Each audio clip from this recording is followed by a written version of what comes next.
E rere kau mai te awa nui mai te kāpuni mai mai ki Tangaroa, kau te awa, ko te awa koe. Ko te reo mihi tēnei kia koutou, ko tai tinana mai ki tēnei pō, kia Wanganui me ono oa no reira ka tika, kia tiku ngā mihi kia koutou, koe ki nei I tēnei pō. Good evening, ladies and gentlemen. On behalf of Wanganui and Partners, I'd like to welcome you here to our public forum, our first public forum for 2023. Before we jump into things, I'm just going to run through some health and safety. In the event of an emergency, the evacuation assembly is up here on the corner of Rutland Street and Drews Ave. No one ever listens when you give health and safety briefings until there's an emergency. And so that's outside the Victoria Dental. The closest AED is over at the eyesight if we require that. In case of an emergency, call 111 and you will see a number of people walking around here with name badges on. They are the staff of Wanganui and Partners and they will happily assist you if you require anything.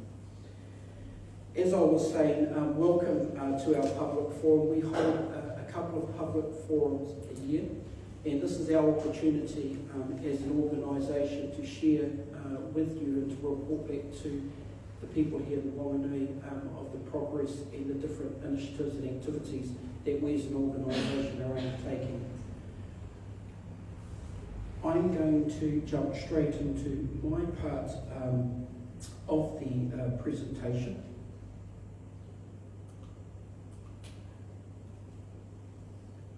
I'll open up, I'll hand over to Brad Olsen. I'll introduce Brad a little bit later. He probably doesn't need any introduction, and he will provide an economic update, and then finally we'll hand it over to our Chief Executive, Hannah Middleton, who will talk about the work that we've currently got in our program and what lies ahead for Wanganui and Partners. It's great to see a lot of new faces here this evening, and also those of you that have come along to previous public forums.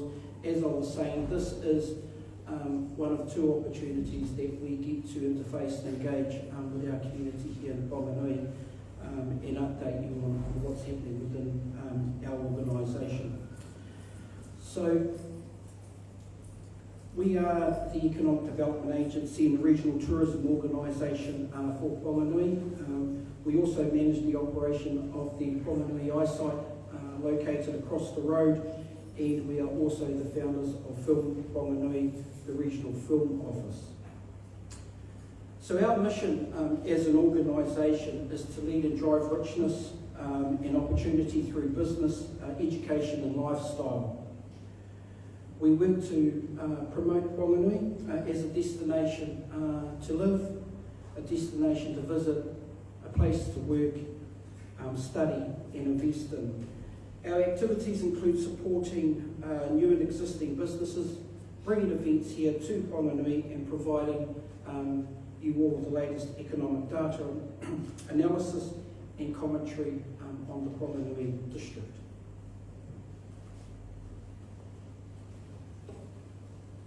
We've got 5 broad areas that we focus on. Many of these areas are complementary to each other and are overlapping and don't sit in isolation of each other. These areas have a set of activities and key performance indicators fully captured in our annual plan or our statement of intent, and that document can be found on our Wanganui and Partners website. This year we have made a bigger point of growing the food and fibre sector, creating a specific strand of work in this area. And when it comes to delivery, our partners are critical to our success. We heard today from Councillor Vincent that Wanganui and Partners, when it was first explored as a name for the Economic Development Agency, they took their name from London and Partners. The concept, sorry, not the name. My apologies. I was going to speak in my English accent, but I won't do that.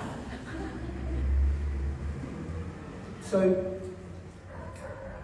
we consider collaboration and inclusiveness to be vitally important to our success as an organisation. We achieve our goals with the support and help of the partners who share a similar vision for Whanganui.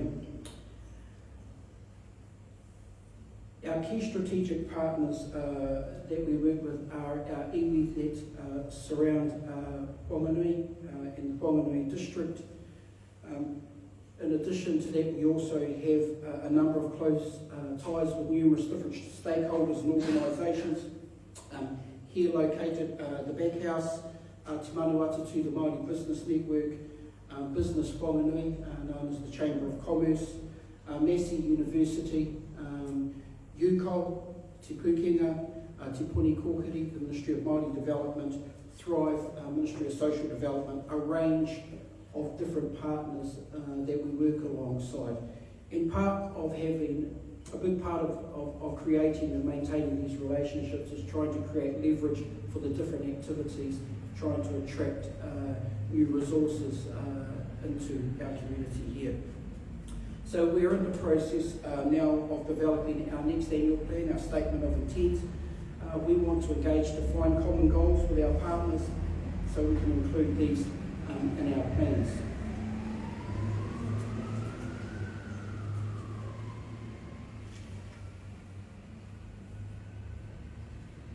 This is our team. We're delighted to have a team of exceptional people, passionate about the growth of Whanganui. As per our last public forum, we now have a full complement on the board with the additions of Michelle Caldwell and Mark Cleaver, who have recently joined our board in the last 6 months. Our board is appointed by the Whanganui District Council, and we formally report to them on a quarterly basis. We're delighted to have opportunities like this to also report on our work to our public. Just want to say a warm welcome to our councillors. We've got a bit of a clash going on here this evening, so we do have apologies from a number of councillors as they have another event where they're also engaging with the community. But it's great to have you here, Jenny. That's it from me. Like my stature, short and sweet. I'm just good to hear your English accent. Yeah, I'm working on that. In the past, we've been really fortunate to have Brad Olsen come along and present to our public forums, and we're really fortunate that he agreed to make himself available and come back here this evening. Speaking briefly with Brad before this, he's been on 168 flights in the last 12 months, so that certainly highlights the demand for his time and his expertise. Brad is the Chief Executive and Principal Economist at Infometrics and is one of New Zealand's leading economic commentators. Since joining Infometrics in July 2015 as a part-time data analyst while studying at the University of Wellington, Brad has risen to be one of New Zealand's most prominent and youngest economic commentators. Wow. He regularly presents to board, senior leadership, stakeholders and key decision makers across New Zealand about key economic trends. Brad last spoke at our public forum back in 2020, and we're delighted to have him back here with us this evening. Ladies and gentlemen, a big round of applause.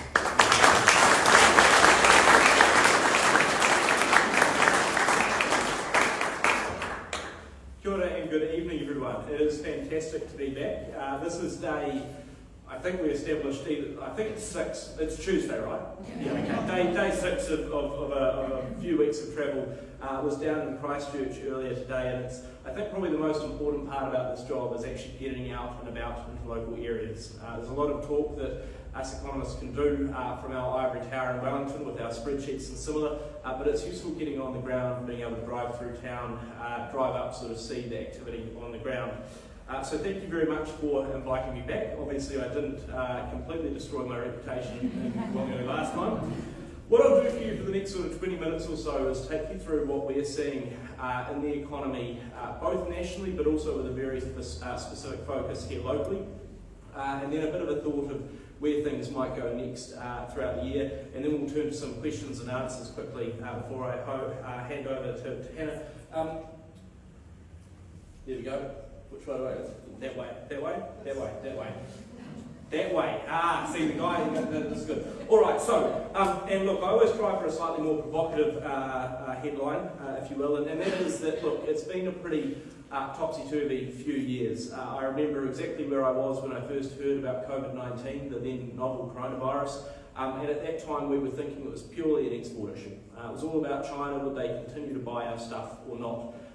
And wow, how far we have come in a sense.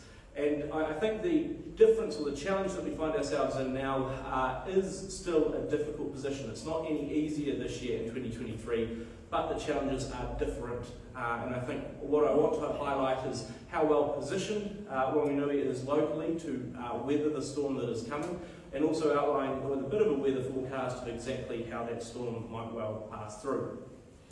The first one is, I think, highlighting that despite the fact that we've all grown accustomed over the last few years of being part of the team of 5 million, the team of 8 billion globally sort of trumps us. We are a small island nation at the bottom of the South Pacific here in New Zealand. We do take our prompts from how the rest of the world go. So when we're looking out at the economy, we take pride in what we're able to do locally, but we always, in our minds, keep an eye on what's happening globally and what trends might be coming down from them. And to profile that, what we are seeing is that it's not just us that is facing a more challenging time in 2023. The globe is also going through a period of upset and a bit of reorganisation. I say that because back at the start of 2022, if you asked economic forecasters what they thought economic growth in 2023, a year ahead, would be, everyone was picking on average just over 3%. That's solid, that's healthy, that's good to see things ticking over.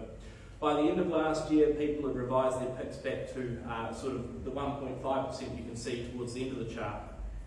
What that suggested was that not only had you seen a big deterioration in economic growth prospects globally, but there were a number of parts of the world that were not going to be growing at all and might well be going backwards.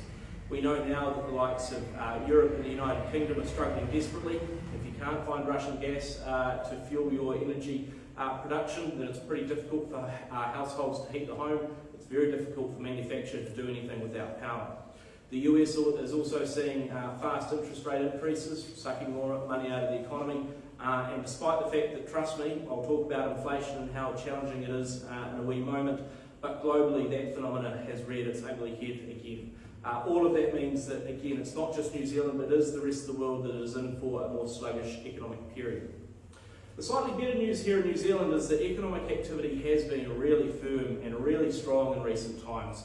In fact, so strong that economic activity back in the September 2022 quarter, the most recent figure that we've got, was stronger than the Reserve Bank thought that the economy would be at any time until 2025. So if you thought we were running a marathon, or if the Reserve Bank thought we were running a marathon, we seem to do a bit of a 100-metre dash pretty quickly.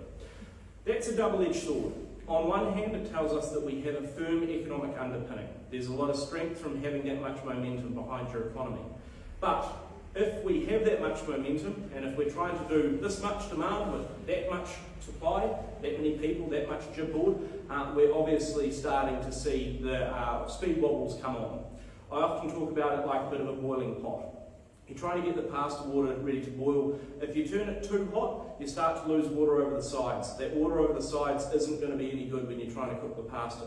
So what, in a sense, we're looking likely to see in the New Zealand economy this year is that you turn the pot down a touch. You don't turn it off, you don't want it to go cold, but you want to go down to a simmer so you're not losing quite as much over the sides. So like I say, double-edged sword for the national economy is sort of the starting picture. And I guess to highlight that and to highlight how challenging we're seeing inflation at the moment, I quite like this chart because it shows you very clearly, if you will, what's going on.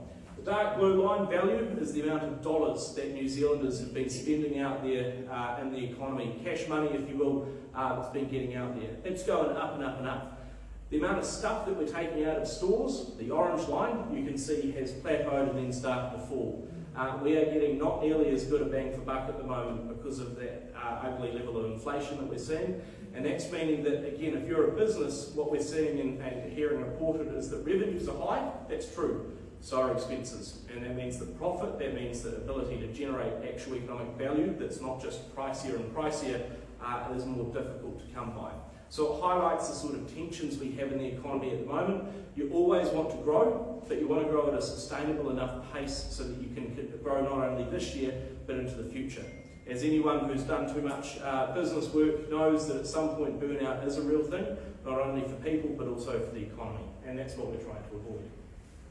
So then, locally, what are we seeing? Well, those strong foundations that are across the national level, you're also seeing come through locally. And I think that's important to profile.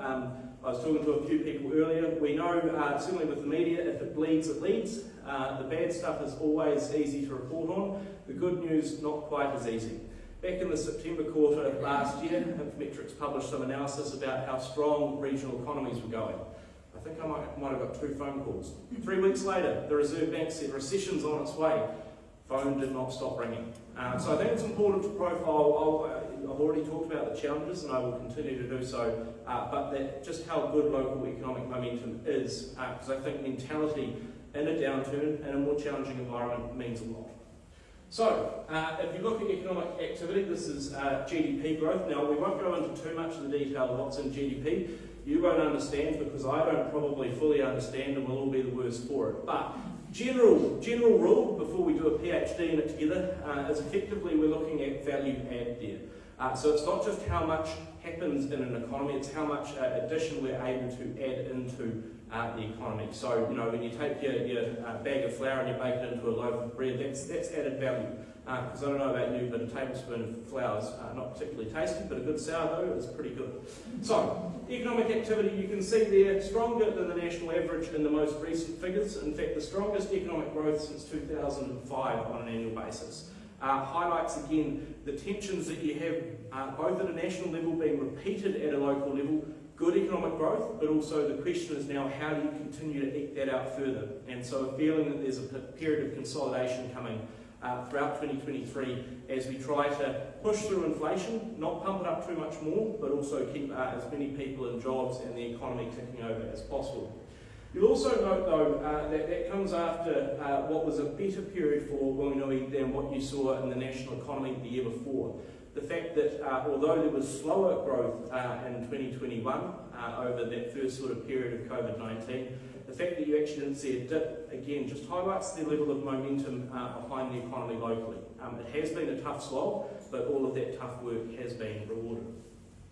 The same is true when we come to fill jobs numbers. Now again, these are a lot easier to comprehend because a job's a job's a job. Pretty much everyone knows or should know what a job looks like. If you don't, MSD will help you figure out where to go to next. And again, look, you see the same sort of thing in terms of strong growth coming forward, a pickup in growth and some of the strongest employment since before the GFC locally again. So people are in jobs, and I think importantly, the stronger your labour market, the more people you've got in employment before you hit tougher economic times, the better. Because although at the moment I know that a lot of households are struggling desperately to figure out how they put their local household budget together, what do they spend on, what do they not, it's a lot easier to make your household budget work if you've got income than if you don't have a job. That is really where it becomes difficult. So again, strong starting position. And then population, I think this one is important. You're starting or continuing to see those stronger levels of population growth that Whanganui has experienced in previous times. That's still coming through. People are excited to move to the area. You can see that New Zealand's national figures jump around a lot. I would profile that the strength in the New Zealand line, the dark blue line there, is almost exclusively back in those prior years been going to our major metro centres. So Auckland, Wellington, Christchurch. And that's because very high net migration, usually when those people come into the country from overseas, they settle in an urban area to start with, and then eventually they might move out. But you're still seeing those very healthy levels of people moving forward. And I would highlight today, and this is a genuine story, no joke, was in Christchurch Airport talking to someone. you get chatting, and they sort of said very into us, said, oh, I'm driving up to Wanganui, once I land. I said, oh, I've been seeing all these YouTube ads for them. I'm thinking of going up for a trip. I've got some family that were there way back in the day, sort of come along. So it is, I think, important to highlight how much people are still thinking about, where they might move to. Which is my own segue to what's driving that population shift. And what's driving it is what we call net internal migration. So it's people who are already somewhere else in New Zealand who are looking to move. Now we know that people move in and out of areas for a variety of reasons, but increasingly there has been that strong level in recent times that has continued throughout the COVID-19 period of people who are choosing from other parts of New Zealand to move here to Wanganui. You don't do that just because, you do that because there's something that you want to get in amongst of. So again, highlighting the momentum that is coming through locally. Can I just highlight at this point, it's not every day that I get to do a really good presentation about how good places are going. Go down to Queenstown, for example, during COVID years, it was pretty grim and you'd sort of get thrown out the door within 5 minutes. So, with all of that, I think it's worthwhile profiling some of the challenges that come through for regional areas. Wanganui is an example of that. It's not that you're particularly bad, but it does highlight, I think, what we're seeing across a number of regional areas. And that's that the age profile is different here versus particularly our urban centres. And that means that it's tougher to find those younger people, the up-and-comers for business in that sort of 20 to 40 age group. So just highlighting that, look, that's going to be something we continue to see into the future, and that's why the focus on not only attracting and retaining talent is important, but thinking about how you upskill people, connect them to a job and keep them locally is such an important focus going into the future.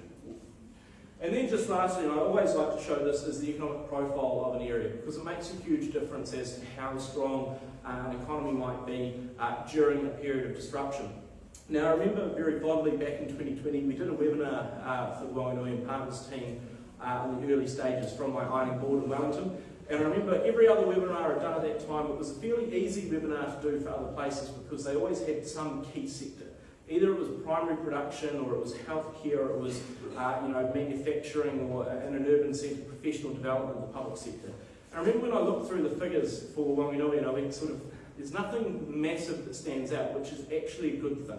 Now, yes, you can see there are a few areas that are stronger and more dominant than the New Zealand average here locally, but the sort of proportions we're talking about are a lot smaller. And it profiles that, again, there's sort of a diverse, spread out range of activity locally, which means that if you do see some parts of the economy that slow down, there's other parts that are stable, provide that ability to keep going. So worthwhile, I think, keeping that in mind.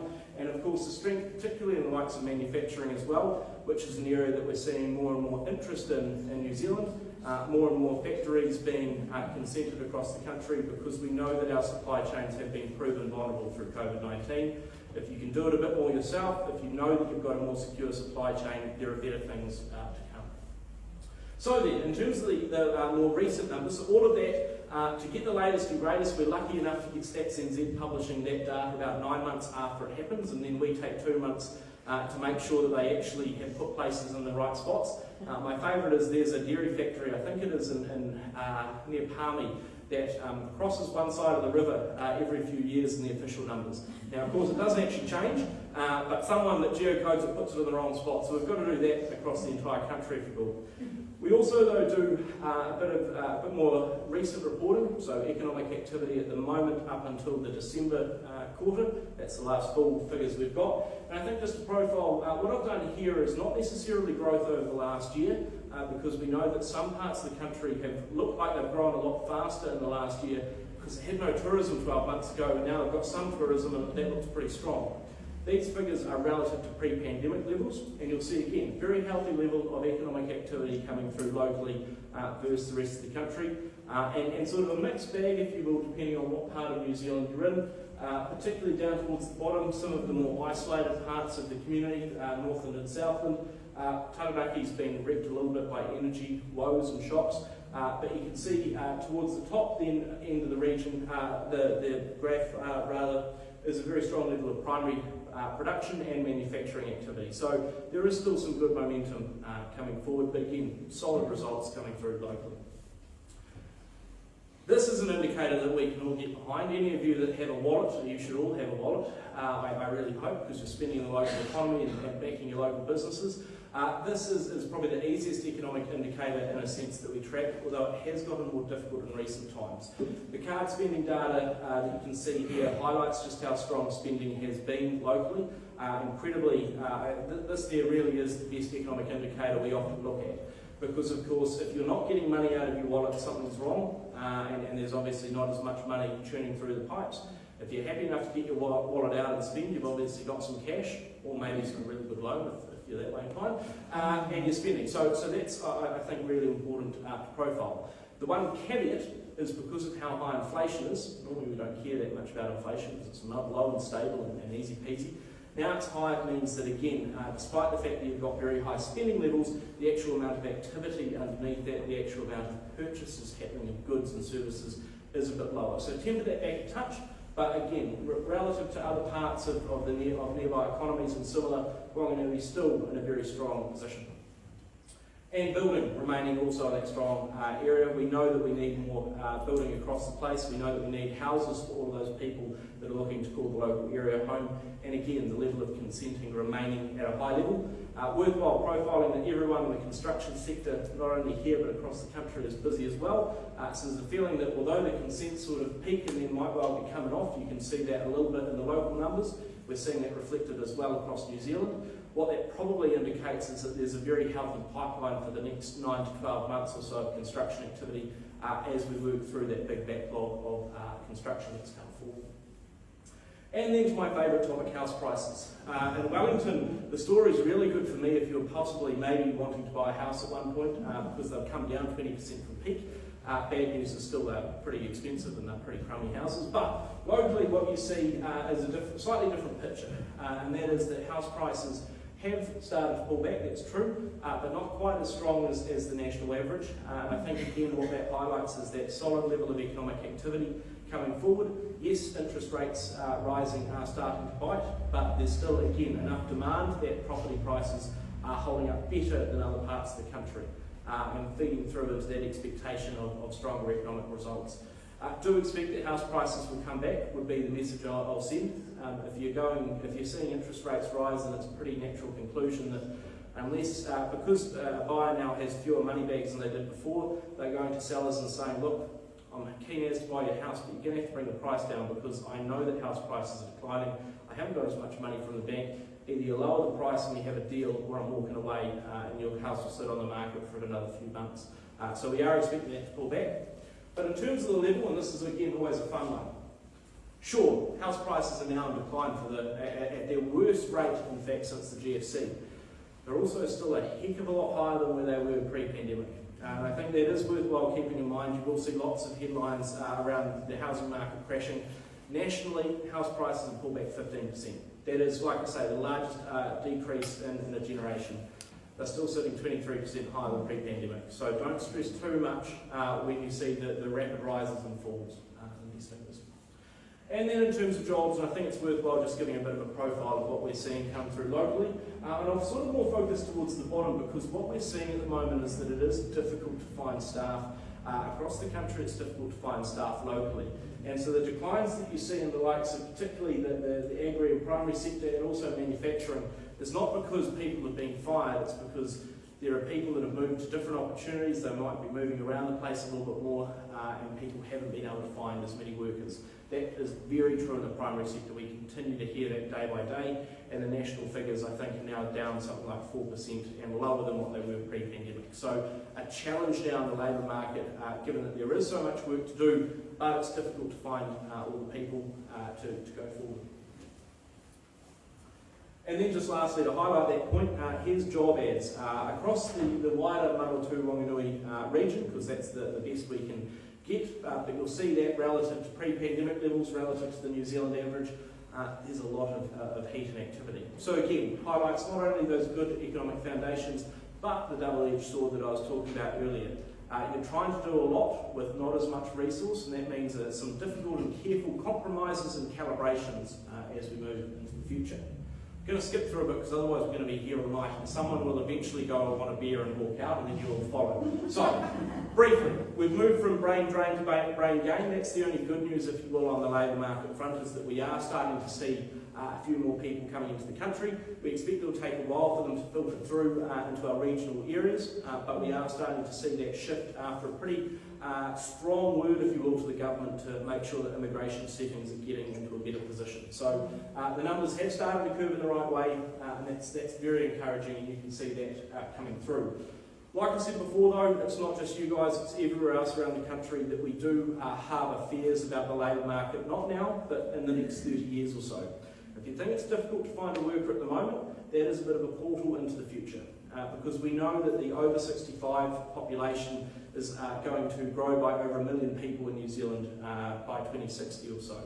At the same time, the number of people in the working age population isn't going to grow quite as much, and that means there's going to be more people who need to get looked after and paid for by a smaller group of people. Simple mathematics says that becomes a bit more expensive to do. And you can see, I've already clicked through.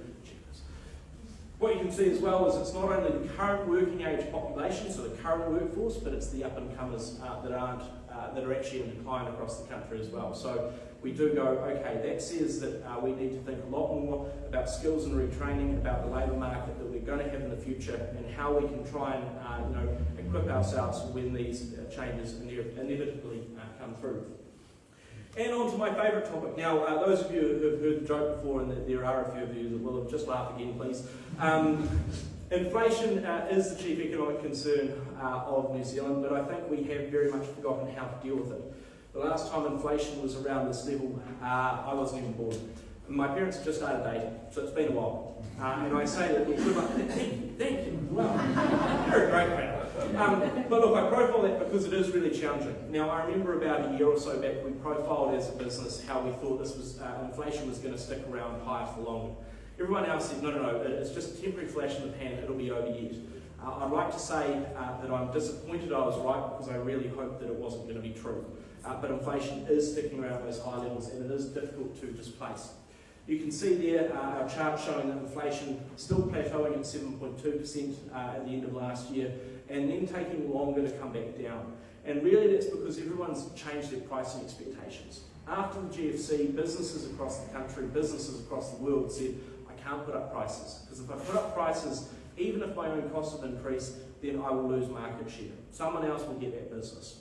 Whereas at the moment, everyone's changed their mindset to the point where cost increases are massive and hurting my bottom line, and I need to not only increase prices to cover that change, but also increase them a little bit more than that to make sure I'm not caught short. Now, until we see a shift in that pricing dynamic, we're unlikely to see those inflationary pressures go. Now, there are some good reasons, or some unavoidable reasons, that inflation is high. We've tried to talk to old mate Vlad over in Russia and tell him to call the jets himself, and he's hell bent on destruction. And we're doing our part by training Ukrainian soldiers and similar to fight back and defend their territory, but that has caused the energy markets to go into turmoil. We don't have any control over the weather, despite what economic forecasters and weather forecasters think, and that means that our produce is a heck of a lot more expensive. But there are some things where you see this sort of change in pricing behaviour come through. The price of 2-minute noodles across the economy is now 25% more expensive than a year ago. It's not because of weather, and it's not because of the Russian invasion of Ukraine. Gives you an example of sort of those products that you are continuing to see the broadening effects here. Like I said, food prices at a 32-year high. So this is the real challenge, is that now it's expensive not only to put some healthy food on the table and as a family feed those that you need to, but also difficult to put even the cheap stuff like 2-minute noodles on the table. And so again, the pressures on households are made. Thankfully, because of the fact that at least the Russian invasion of Ukraine hasn't literally gone nuclear, we've seen that fuel prices have moderated a bit. An expectation as well that the global economy is going to slow has further pulled things back. But we're still seeing that fuel prices are sitting quite a bit above where they might have been pre-pandemic and similar.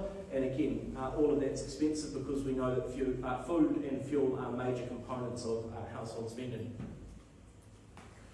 Good news, in a sense, is that shipping prices have come back, which is good if you're importing from anything overseas. If you've got some sort of AliExpress packages or whatever, at least you might get those sooner and at a slightly cheaper price. But important, I think, to recognise as well that they went up so much that despite the fact that the chart looks a bit more normal, shipping prices are still sitting 50% above their pre-pandemic levels. And importantly, haven't come down below that, and so we're still seeing those pricing pressures emerge.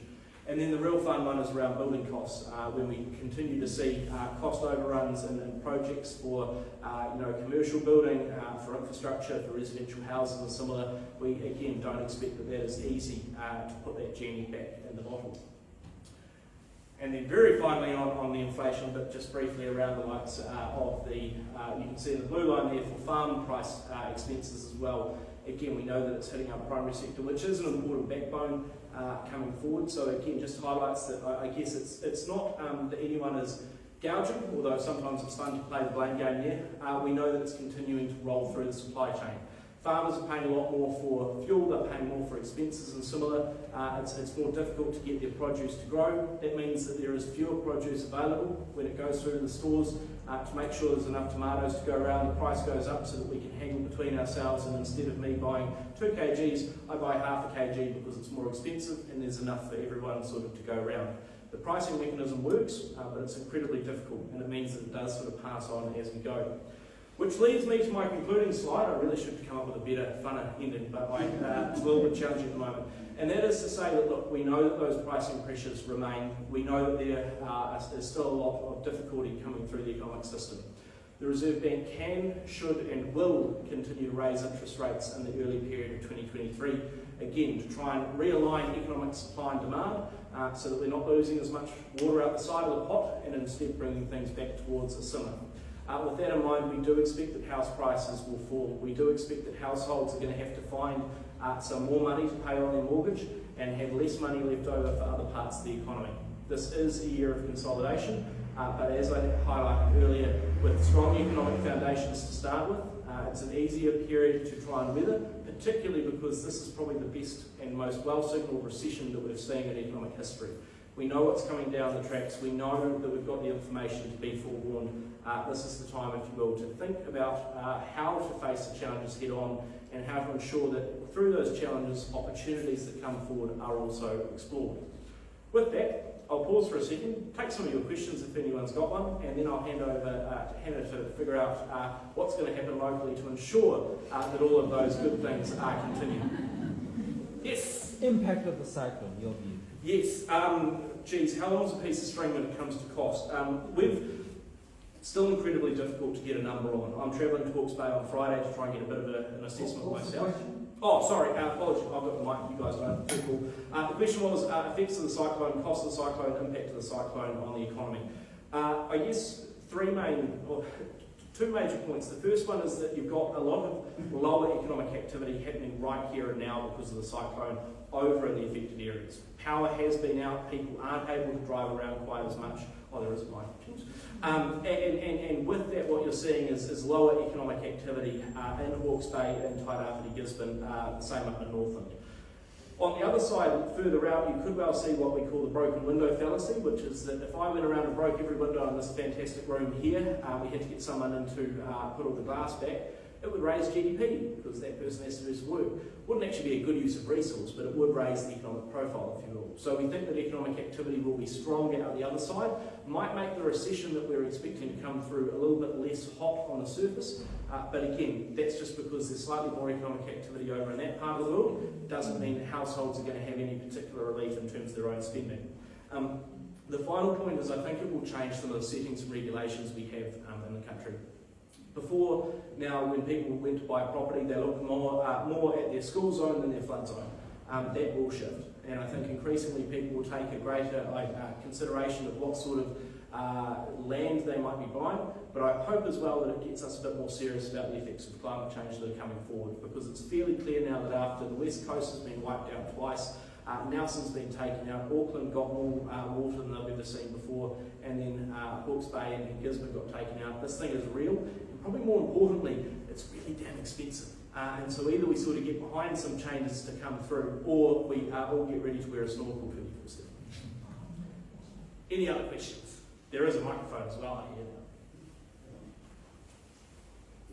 After the transmission gully debacle with the private partnership, do Do you have a view on private-public partnerships? Do you see any opportunities in the Waitangi? I do. I think they've just got to be set up better. And I say that because, look, the government's highlighted themselves that they're not keen to do it for some of that sort of more major transport infrastructure. I understand that because they've got burnt a few times by it now. There is a reason behind them, and I feel like the government needs to be a bit clearer on when they're best to be used. Where I think they probably do have a lot more promises for projects that possibly have a greater focus on private benefit. So I think of the Penlink example up in Auckland, which is a road over to Whangaparaoa. Most of us don't drive to Whangaparaoa all that much, but those who are there, there might well be a good case for how you might pay for that with, say, a toll, and also allow that to be done with a PPP, so there is an incentive. Economists talk a lot about incentives. When you're talking about such a nationally critical piece of infrastructure, and where it was clear pretty early on that things were pretty cooked, you do wonder if there's probably less scope to do those little bigger projects, but I think there's still a place for PPPs. You've just got to get the contracting right, and we very obviously didn't for this one. Anyone out? No, I've doom and gloomed everyone. Oh, one right at the back. You might have to shout. That's fine, I can shout. What would your advice be to the average New Zealand family about managing their households for the next year? Look, I think the major one is that now is the time to do the financial detox and the financial planning for the year ahead. Don't wait till it hits you, make sure you've got a plan. Now, I say that, I'll give you an example of a friend I've got in Wellington. She bought her house in November 2021, right at the peak of the market. If she sold her house today, she'd make $300,000 less than what she paid for it. She needs to find $25,000 more this year to pay for a mortgage. Do you think she's changed her spending yet? Not yet, because it hasn't hit. And I say that because I think the real focus for households this year, certainly in the early stages of 2023, to go through your budget, figure out what you can trim. You know, do you have a Netflix and a Disney Plus and a this account and a that account, and which one do you love the most? But do that across the board, because you will sort of save money. You'll have an inkling of what your mortgage rate is likely to go up to. And I think now is the time to plan. It's pretty well signaled that there's more difficult times to come. If they don't turn out to be as difficult, then you can add the Disney Plus subscription back in.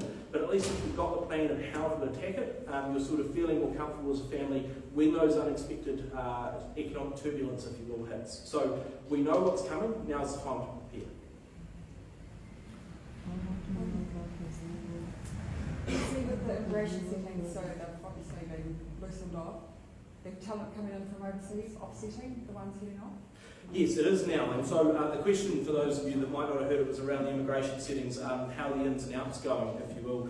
What we saw last year, the reason for the brain drain, the first national brain drain we'd seen in about a decade, was because the number of people leaving New Zealand, particularly young people, most of my friends have all left. I've got lots of couches to stay in London now, which is good. But all of them, those departure levels rose immediately, if you will, back to pre-pandemic levels as soon as the borders opened. As soon as people realised that they wouldn't have to try and queue up for MIQ, they were out and gone. Trying to bring people back into the country, though, was a lot more difficult. We were one of the later countries in the developed world to reopen. We did send quite as strong of a selling message overseas. We sort of told people, hey, we've done an immigration reset. Like, you can come here, but we're not super keen on you. Whereas Canada was like, we want 1.65 million more people in the next 3 years, please line up. The Australians said, we'll take a few 100,000 more if you can, please come on over. So by the time we got ourselves sort of in, it's sort of like university applications. We opened ours last, and that meant that everyone else had applied to other places already. So we now have seen more people coming in than going out, and what that actually has shown is that the number of departures is the same as it was back last year. So the normal number of people are continuing to leave. But it's that we are starting to bring in more people. That's literally in the last sort of few months in 2022 that we saw that quite so strongly. But it is very much starting to emerge. The question now is sort of at what point does that slow down, given that we are going to need fewer people in the workforce, but we'll still need a different sort of talent as we head forward. So there's always a balance there when we look at the labour market. It's not just a quantity thing, it's sometimes what sort of skills people have and do they mesh with the jobs that we're looking to fill. Look, I'll leave it there because I'm almost certainly over time and someone from the team will sort of pull me off stage in a second. But thank you very much for the attention and not heckling. I'll now hand you over to Hannah to update you on what the team have been doing recently.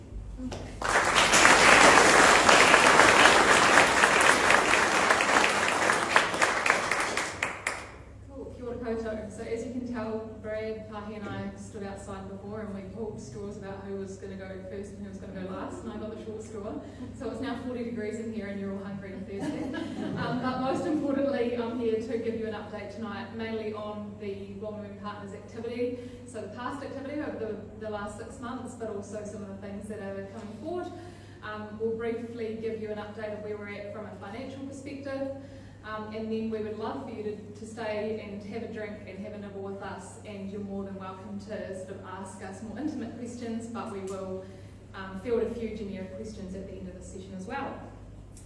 So, if you're not familiar with Whanganui Partners' statement of intent, we do have some surge sectors or priority areas in which we focus our energies on. So tonight the update basically covers off each of those priority areas and some of the key activity that's been happening.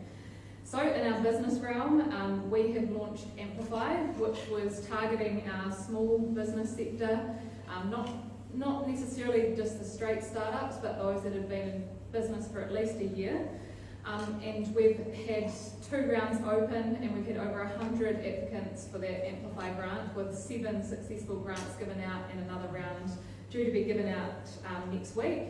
And the great thing about that is those 100 that apply, even if they're not successful with the grant themselves, they're linked up with a strategic lead at Whanganui Partners and are often filtered through other business support programs or sent to some of our partner organisations. So it's a great way for us to also broaden the network of relationships we have. We've facilitated 2 really key workshops, one in human resources and one in succession planning. So to the point of some of the data that Brad just touched on, succession planning is a massive, I won't say issue, opportunity for our business community, and starting to think about, not just what you need now, but in the next 10, 20, 30 years is going to be critical for our businesses to start thinking about, and how we can best support that.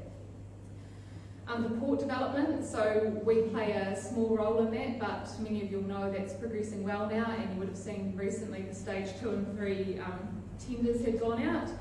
From a Whanganui Partners perspective, we supported and led the application to the Economic Development Best Practice Awards at the end of last year, and we were really proud and pleased to see that partnership group win that category, which is a national award up against a whole lot of projects across the country. So really pleasing to see that the work that's gone on around a collaborative project in the community was recognised at that national level.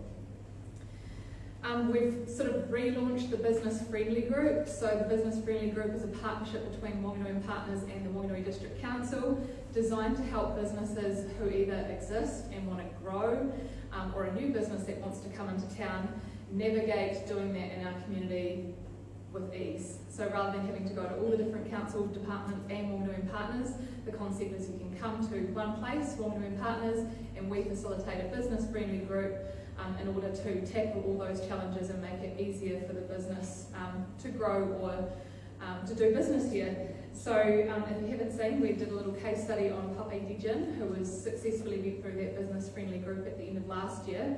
And if you haven't seen that, head to our website and have a little look. The Back House. So shout out to Rod, who's hiding in the corner here. The Back House has been a collaborative project between Whanganui Partners, UCOL, and our 3 iwi partners, Ngā Wāriki, Ngāti Apa, Ngā Ruru, and Tupō. And the concept of this was to create a place for business innovation, for links between education and our business, and just a place to hold events like this, to run meetings, to bump into other businesses and understand, how you can collaborate and connect with other people in the community. So we identified it as, something that was missing in our community. A lot of hard work went into incepting this, and not everyone believed in the concept, but I'd just like to say a big thank you to Rod, who came on as CE, and to that group. Although we're very much in a startup, we're in this building who, if many of you didn't know, about 10 days ago there were still hairdressing basins all around here. The floor was lino, and it really wasn't a functional space.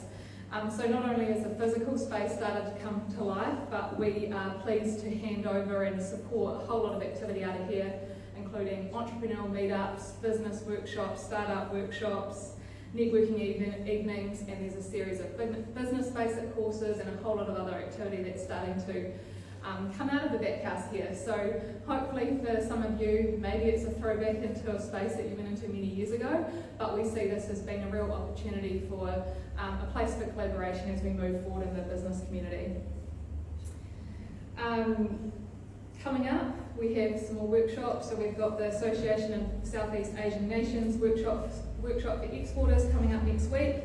And I will just highlight we're about to do a rather big business survey to understand some of the gaps in services and industries here in Wanganui. So some of you, and hopefully if you get the little prompt to engage in that survey, we would love to have good engagement when we deliver that. In our primary industries, so we have supported the Whenua Māori Summit, which happened at the end of last year, and we partnered with Te Manawatū, Kāinga Ora, Ministry of Justice and Te Puni Kōkiri in that. We have recently, at the start of this year, we pulled together all the chemistry secondary school teachers and took them over to Massey University to have a session with the scientists at the Massey School of Food and Advanced Technology. They visited the food labs over there, they had a look at some of the food pilots, the evaluation, and you might be thinking, you know, what's the point in that? But to the point in some of the future of work and what we're trying to build in terms of our pipeline here, it does start with our schools and some of our rangatahi, and if the teachers aren't aware of opportunities and aren't, you know, connected with science, innovation and research in the region, then how can we really build that pipeline? So although a minor piece of work, I'm just highlighting that because it's something really important for us to make sure we're thinking about that bigger picture. We've launched a craft and high-end alcoholic beverage cluster to assist businesses in collaboration, business knowledge and to discuss export opportunities. We've supported a few other whenua workshops, in particular around marakai and mentioned the whenua Māori already. And then we also do support a lot of BAU in terms of the broader rural community and submissions on regulation, on policy.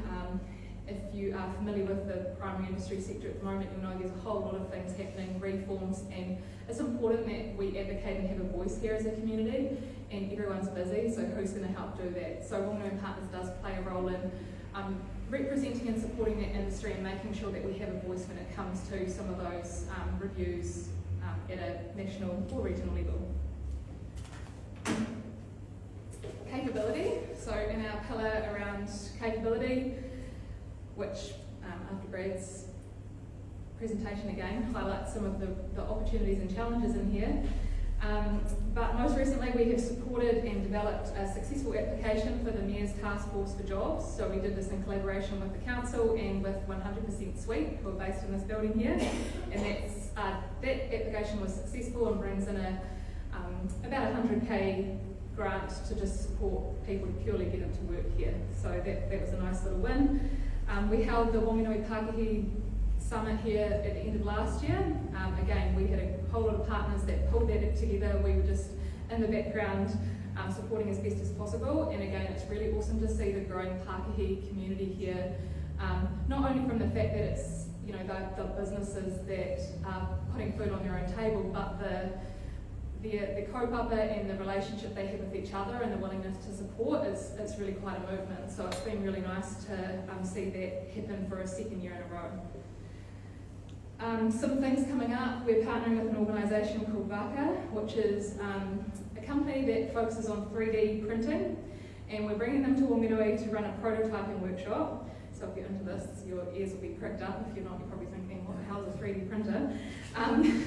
But we're aiming this at youth and entrepreneurs because we believe, you know, these are some of the skill sets that are going to exist within our manufacturing and technology sectors. And so again, putting on opportunities, exposing, starting to look at how we build that skill set is really important to us. And last point I'll touch on here, there's a whole lot happening in this space, to be honest, but I'm getting equally as thirsty as you guys. But international education, so same as the migration question before, obviously international education has basically been non-existent, but our providers from secondary school right through to tertiary want to be back in that space, but for the most part, a lot of the relationships are gone. Agencies that existed overseas don't exist anymore. So we're basically pulling together sort of a regional plan at the moment. What markets do we want to be in? What are some of the aspirations around bringing international students back in here to Wanganui? And then how do we go about it? So we've got some work underway in that space, but very much it's almost like starting from scratch. And we're looking at a different form of international education where it's not just about bums on seats anymore. It's about, you know, what mix and what dynamic and what's that sort of bigger picture outside of just bringing in GDP to the region. Nicely timed with that is some of our sister city relationships are starting to fruit as well. So we actually have 20 students from Japan here in a couple of weeks, and they're coming back in October as well. So we are starting to see that area starting to just, I'll say, wake up, but they're allowed to wake up again. In our marketing space, we have speed cameras installed? No. We have continued to advertise, particularly in Auckland and Wellington. So as above, you'll see a billboard. So we have billboards in numerous digital avenues, and we've been targeting those bigger cities. And the spike will last till about April. And this is the time period we've been able to do some really cool big things that we normally wouldn't be able to do. Thankfully, due to some funding from central government under what's called the STEP fund, but that expires 30 June. So I guess, you know, at the moment people have had an eye on, you know, what are we doing and how much does that cost, but we have been able to really leverage that central government funding and do some big bold things for Wanganui that we haven't traditionally done. Since July last year, we've seen nearly 80,000 individuals go through our website, largely owing to these visitor campaigns, so that's just one snippet of how we measure success. Obviously, you know, we can't track at the gates how many people come in, but we do take those metrics and use them against how successful some of these campaigns might have been. We have hosted 4 For Mills. So if you're ever reading the New Zealand Herald or a Stuff article or seeing something on 7 Sharp, most of the time it's been curated through the Wanganui Partners office. So that's one thing I guess give you a little snapshot into. So we bring journalists to town and set them up on a range of experiences for them to write great stories and then publish them to New Zealand or the rest of the world. So we've had Stuff, New Zealand Herald, plus a couple of private journalists come in the last two quarters as well, which has been really great. And then we'll touch on the events. So we've been a supporter of some of the key events, and I'm sure many of you participated in at least one of them. Vintage Weekend, Masters Games, Cemetery Circuit, and the upcoming Artists Open Studios. So again, things that we invest in through our contestable events funding to make sure that there's vibrancy and there's things not only for this community but for people out around New Zealand to come and have a reason to visit Wanganui. In the destination-specific space, we have the Coastal Arts Trail. So some of you would have seen the launch late last year with Gallery. But again, reflecting on the Economic Development New Zealand Awards, we, with our partners, Venture Taranaki and CEDA, put this Coastal Arts Trail forward for best practice collaboration, obviously losing out to Puaha, our port project, but they won a commendation. So again, it was really great to see a collaborative project coming out of here, getting national recognition. Some other little wins, we've received $200,000 from the lottery grants funding to continue to support the Wanganui Interpretive Signage Project. So that's about a range of signage that is really about drawing stories right up the river through the central city all the way down to the North Mole. And yeah, I mean, most people locally here would probably identify that there is something missing around, you know, when you get information and how those stories are authentically told. So getting that funding just helps continue that project on, and it won't complete it, but it gives us just that next ability to do the next stage. The visit industry team have been busy resurrecting the network, and they've also been doing some professional development, most recently in social media training, which was much appreciated. And the last little thing I want to make an acknowledgement on here is we encourage our operators in this space to use Qualmark, which is, I guess, a benchmarking standard across the country. It unlocks a whole lot of opportunities, but also gives those operators you know, the opportunity to reflect on their own business capability and be recognised.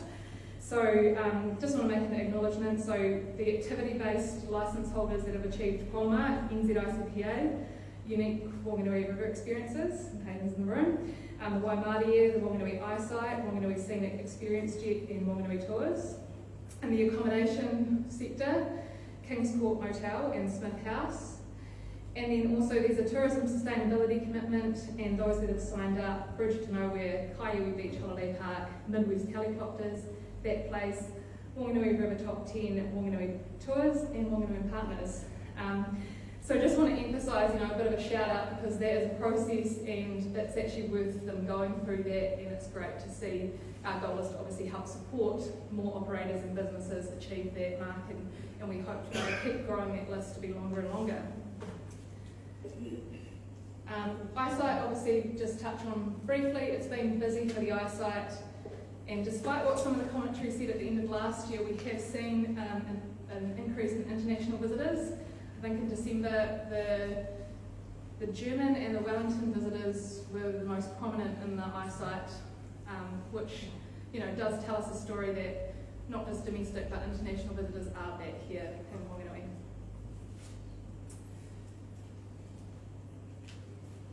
In our creative industries, so we have been preparing a Whanganui Music Industry Action Plan, and that's a guide to really help develop music venues in the city. So most of you will be getting a bit of a buzz for some of the things that are going on here, but we've identified that the music industry is potentially a growing industry, and the venues part of that is a key part of it.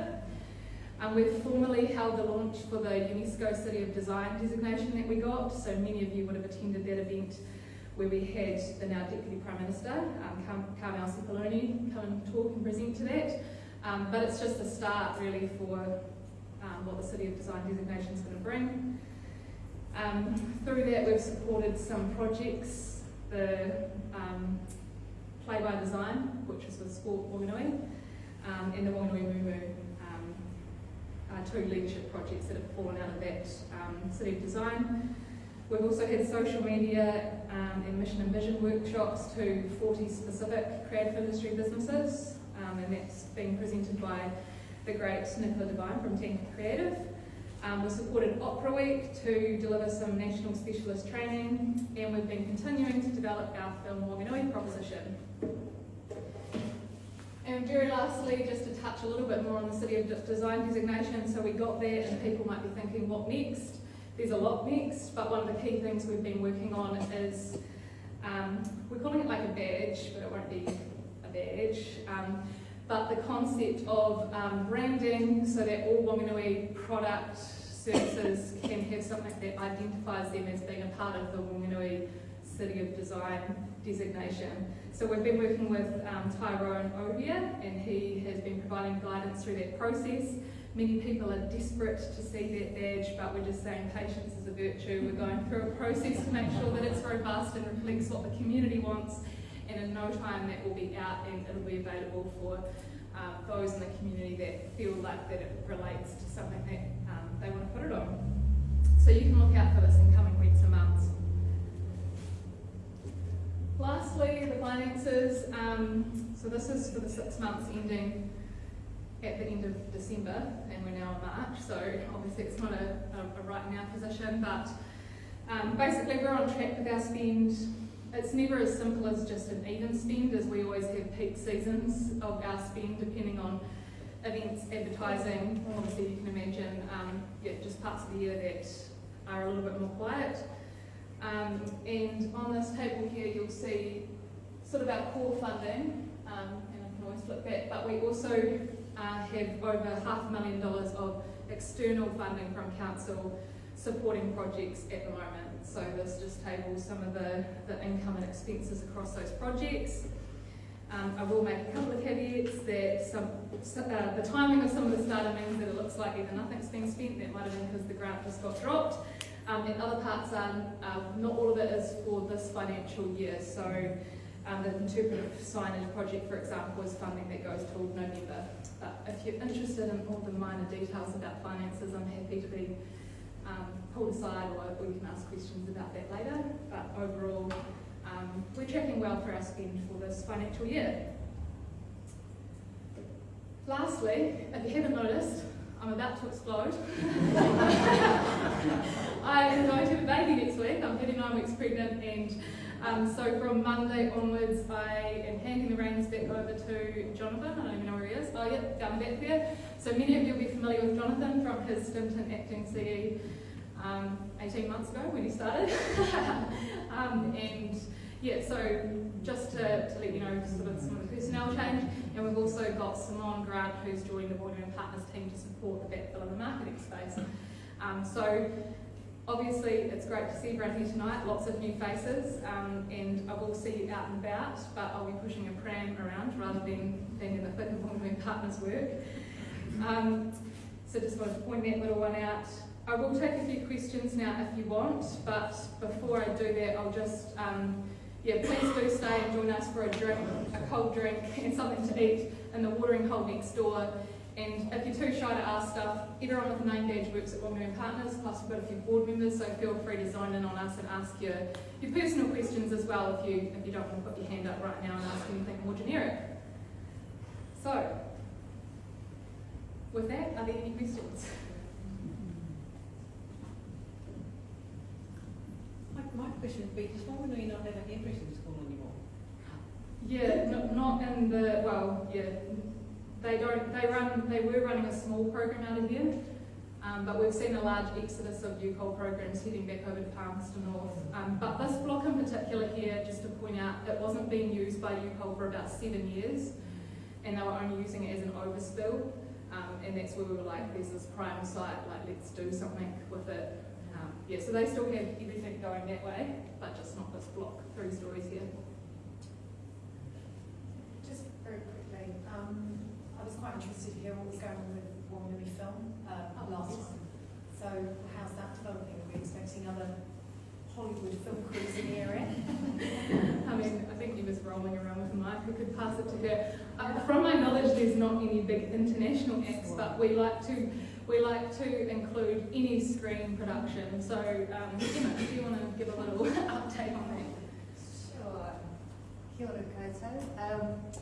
We continue to service production, so it's a shaming. I'm with you. Thanks, so we've continued to support productions. We did have 2 international feature films a year ago. We've been supporting, I think, since then 7 other productions, but they're a little bit less large and exciting. But they still continue to, bring productions here, hire local people, improve local services, and we're also working next at the moment on a piece of work we've commissioned a very experienced locations manager to do a piece of work on the support that we give outside of the region and the economic benefits to Whanganui of that work, because film production companies don't know that Porowhenua or Home TK is not Whanganui, so we get calls all the time. So just looking at, if a production happens in Porowhenua, what are the services and crew that they employ here in Whanganui?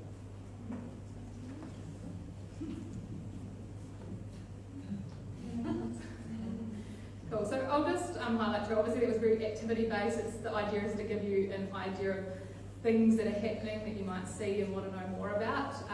But obviously if you are interested in how they reflect back to our overall outcomes measures, you can head to our website and have a look at our statement of intent and our annual report, which gives a bit more detail there. And for the councillors in the room, so I see Philippa and Mike in the room as well, we're also ever progressing how we can measure, because it's always really hard to say, well, we're doing all these things, what does that equate to? We're also really working hard on those measures and what that can look like, so that you can also understand the impact of what we're doing, what that looks like, and then you can hear from people like Brad and go, okay, how does this fit into the bigger picture of what's going on both for the region and for New Zealand? So know that I've blabbed out a whole lot of stuff today, but there is a lot of thought that goes in behind how these things actually come about and why we do them. Great. Well, without further ado, we've got the watering hole, which couldn't be more necessary right now in this hot room. So please stay and join us for a drink and a nibble. If you have to go, thank you so much for your time and effort coming here tonight. And like I said, please come and grab us if you have more questions. But thank you, Namahi, and we'll see you over at the boarding hall.